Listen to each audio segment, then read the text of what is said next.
مش ديلر؟ هو الوحيد اللي مش ديلر. بيشتغل ايه بقى؟ بيتاجر في المخدرات حضرتك. لا، ما هو تاجر المخدرات هو الديلر. لا ده خطأ شائك.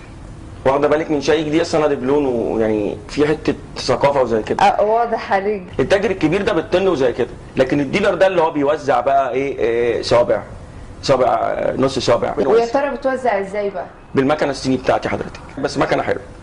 المكنه الصيني بتاعتي حلوه، ممكن بعد الاستضافه وزي كده يا استاذه اوريها لك، ولو حابه تاخدي يوم حظ ويوم صيني انا تحت امرك ان شاء الله. وهتتبسطي. ربنا يسهل. مش انضفها ناس بتركب على فكره. انا عارفه والله، عشان انا ما بقلش خالص من ركوب المكن الصيني. اصل حضرتك في ناس بتقول وكده يعني في الاخر ما تجيش يعني. تمام. قبل ما نصور البرنامج كنت قاعده بتكلم معاك كده وبندردش مع بعض، وقلت لي ان انت بتنادي المسؤولين ان مهنه الديلر تكون مهنه مشروعه وقانونيه. اقول لحضرتك على حاجه. اتفضل.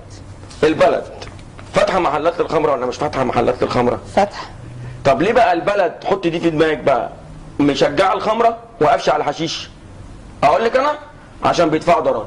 خلاص ندفع ضرايب يا مدام، ندفع ضرايب وهدوا نفسيه الديلر ده الداخليه كانت بتتخاطر عليه، وبعد كده الجيش طلع في المقدر بتخاطر عليه، فادونا عشان نقدر ندي للبلد. يعني معنى كلامك ده ان انت بتطالب بمعامله المخدرات تتعامل نفس هي معامله الخمره؟ واحسن. احسن ازاي؟ هو ايه اللي احسن يا مدام؟ الحشيش ده حاجه حلوه قوي. حتى بصي انا هقول لك على حاجه، الواحد يتقال عليه مسطول احسن من سكران. بصي المسطول ده حاجه حلوه، حاجه في الهدوء كده. مسطول ايه يابا انت مالك؟ مسطول. لكن سكران انا سكران ويكسر ويعوج بقه، جو مش حلو. لكن المسطول حاجه حلوه. بعدين انا هقول لحضرتك على حاجه برضه، انا متدين وزي كده، فالانسان في حاجه؟ في حاجه؟ انا كنت بقول حاجه دلوقتي وزي كده. كنت بتقولي ان انت متدين. الله يبارك لك. ما الله يبارك لك. اصل السطل بيبوظني بيغيبني، والله ساعات ابقى راكب وابقى رايح في حته ما اعرفش انا رايح فين، ولا انا معاك بس ببقى مبسوط، وتلاقيني قاعد كده قاعد في المواصله مبسوط، مش فاهم رايح فين بس مبسوط. فالانسان المتدين وزي كده يفهم ايه بقى؟